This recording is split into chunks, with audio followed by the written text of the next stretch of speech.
اعوذ باللہ من الشیطان الرجیم بسم اللہ الرحمن الرحیم۔ میرے تمام روئے زمین کے مسلمان بھائیوں، بزرگوں، دوستوں، بہنوں، میں آپ لوگوں کے سامنے سورہ کہف کی پہلی آیت سے لے کے 31 آیات تک تلاوت کروں گا، پھر اس کا ترجمہ کروں گا۔ اس کے اندر اللہ کے نبی کی تعریف اور اس کی لیے ہدایت اور اصحابہ کہف کا واقعہ بیان کیا گیا ہے، اور وہ لوگ جو اللہ تعالیٰ کے احکامات کو نہیں مانتے ان کی سزا، اور جو اللہ تعالیٰ کے احکامات کو مانتے ہیں ان کے لیے جو انعام ہے دیا جائے گا، اس کے بارے میں ذکر کیا گیا ہے۔ میں صرف ترجمہ کروں گا۔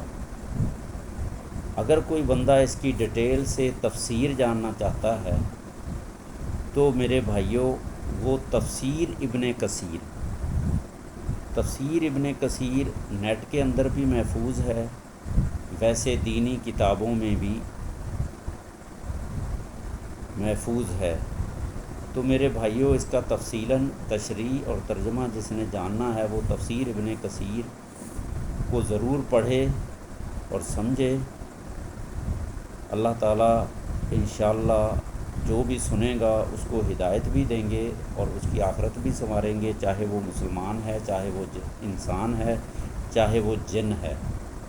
تو میرے بھائیوں، یہ 15-20 منٹ نکال کے اس کو غور سے سن لیں۔ مجھے پتہ ہے دنیا میں تمام انسان اتنے مصروف ہیں اپنی خواہشات کے لیے، رزق کے لیے، دنیاوی کاموں کے لیے، جبکہ یہ ساری چیزیں اللہ سبحانہ و تعالیٰ نے دینی ہیں، وہی دیتے ہیں۔ تو اس کے احکامات کے مطابق اگر زندگی گزاریں گے تو میرا خیال ہے کہ تمام پریشانیاں دور ہو جائیں گی۔ تو میرے بھائیوں، اس کو غور سے سنیں، سمجھیں، اس پہ خود بھی عمل کریں اور دوسروں تک بھی پہنچائیں، تمام انسانوں تک، تمام جنوں تک، مسلمانوں تک پہنچائیں۔ جو پڑھ نہیں سکتے وہ سنیں۔ اس کی آڈیو پوری روئے زمین پہ بھری ہوئی ہیں۔ چیٹ جی پی ٹی میں جائیں، وہاں سوال کریں کہ سورہ کہف کی آیت نمبر 1 سے لے کے 31 تک ہمیں ترجمہ اور تشریح بیان کریں، قرآنی آیات کا حوالہ دیتے ہوئے، اللہ کے نبی کی احادیث کا حوالہ دیتے ہوئے، تمام خلفائے راشدین، اصحابہ دین اور اماموں کا حوالہ دیتے ہوئے۔ وہ چیٹ جی پی ٹی آپ کو بڑے اچھے انداز میں، خوبصورت انداز میں، ترتیب کے ساتھ بیان کریں گے۔ تو میرے بھائیوں، میں ابھی سورہ کہف کی پہلی 31 آیات پڑھنے لگا ہوں، تو اس کو غور سے سنیے گا۔ تلاوت میں زیر زبر پیش میں زیادہ یہ تجوید کے ساتھ نہیں ہوگا، تھوڑا جلدی ہوگا۔ تو میں یہ کیونکہ ٹائم مختصر ہے تو میں جو ہے اس کا پھر ترجمہ بھی کروں گا۔ باقی مزید سمجھنے کے لیے قرآن مجید ہے، تفسیر ہے، ترجمہ ہے اور بہت ساری تفاسیر ہیں، ٹھیک ہے۔ اسلام 360 کی اپلیکیشن ہے، اس کو ڈاؤن لوڈ کریں۔ اس میں آپ کو پورے قرآن مجید کا ترجمہ اور تشریح مولانا تقی عثمانی صاحب کی جو ہے حوالے سے محفوظ کیا گیا ہے۔ اس کے علاوہ تفسیر ابن کثیر، امام کثیر کے حوالے سے محفوظ کیا گیا ہے۔ اس کے بعد اور بھی بہت ساری احادیث ہیں، ٹھیک ہے۔ اس کے بعد بہت سارے امام ہیں، ان کی تفسیر ترجمے کے ساتھ محفوظ کیا گیا ہے۔ تو میرے بھائیوں، جب بار بار پڑھو گے تو آپ کا دماغ بھی کھلے گا، آپ کو سمجھ بھی آئے گی اللہ تعالیٰ کے احکامات کی۔ آج جمعہ کا دن ہے، سورہ کہف پڑھنی ہے، پوری مکمل پڑھنی ہے، اور تھوڑا سا میں پہلی 31 آیات کا آپ کو ترجمہ سنا رہا ہوں، کیونکہ ٹوٹل اس کے اندر یہ 110 آیات ہیں اور 12 رکوع ہیں، اور یہ قرآن مجید کی 18 نمبر سورت ہے اور پارہ نمبر 15 ہے۔ تو میرے بھائیوں، ذرا توجہ سے، سکون سے اس کو سنیں۔ خود بھی سنیں، بچوں کو سنائیں، بہنوں کو سنائیں، ماؤں کو سنائیں، گھر والوں کو سنائیں، تو انشاءاللہ بہت بڑی ہدایت ملے گی۔ تو میں اس کی تلاوت کر رہا ہوں۔ پہلے درود شریف پڑھ لیں۔ اللہم صلی علی سیدنا محمد وعلی آل سیدنا محمد بے عدد حروف کلام اللہ۔ یا اللہ سلامتی بھیج حضرت محمد صلی اللہ علیہ وآلہ وسلم کے اوپر تمام قرآن مجید کے حروف کی تعداد کے برابر۔ آمین ثم آمین۔ بسم اللہ الرحمن الرحیم۔ شروع کرتا ہوں اللہ سبحانہ و تعالیٰ کے نام سے جو بڑے مہربان نہایت رحم والے ہیں۔ الحمد للہ الذی انزل علی عبدہ الکتاب ولم یجعل لہ عوجا قیما لینذر بأسا شدیدا من لدنہ ویبشر المؤمنین الذین یعملون الصالحات ان لهم اجرا حسنا ماکثین فیہ ابدا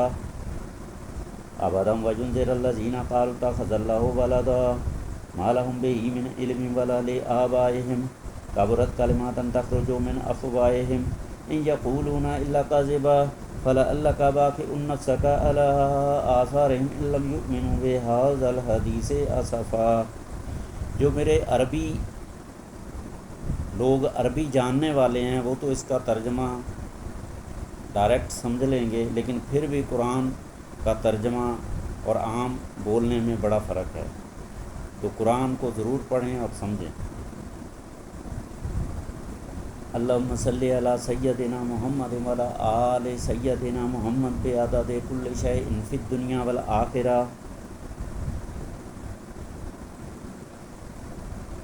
فلعلک باخع نفسک علی آثارہم ان لم یؤمنوا بہذا الحدیث اسفا انا جعلنا ما علی الارض زینۃ لہا لنبلوہم ایہم احسن عملا وانا لجاعلون ما علیہا صعیدا جرزا ام حسبت ان اصحاب الکہف والرقیم كانوا من آیاتنا عجبا اذ اوى الفتیۃ الی الکہف فقالوا ربنا آتنا من لدنک رحمۃ وہیئ لنا من امرنا رشدا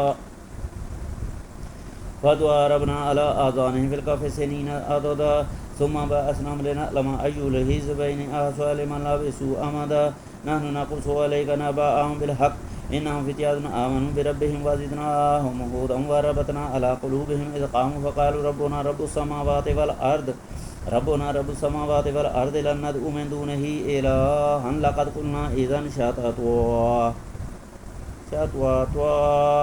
هؤلاء قوم اتخذوا من دونه آلهة لولا يأتون عليهم بسلطان بين فمن أظلم ممن افترى على الله كذبا وإذ اعتزلتموهم وما يعبدون إلا الله فأووا إلى الكهف ينشر لكم ربكم من رحمته ويهيئ لكم من أمركم مرفقا وترى الشمس إذا طلعت تزاور عن كهفهم ذات اليمين وإذا غربت تقرضهم ذات الشمال وهم في فجوة منه ذلك من آیات اللہ من یهد اللہ فهو المهتد ومن یضلل فلن تجد له ولیا مرشدا وتحسبهم أيقاظا وهم رقود ونقلبهم ذات اليمين وذات الشمال وقلبهم باسط ذراعيه بالوسيد لو اطلعت عليهم لوليت منهم فرارا ولا ملئت منهم رعبا وكذلك بعثناهم ليتساءلوا بينهم قال قائل منهم كم لبثتم قالوا لبثنا يوما أو بعض يوم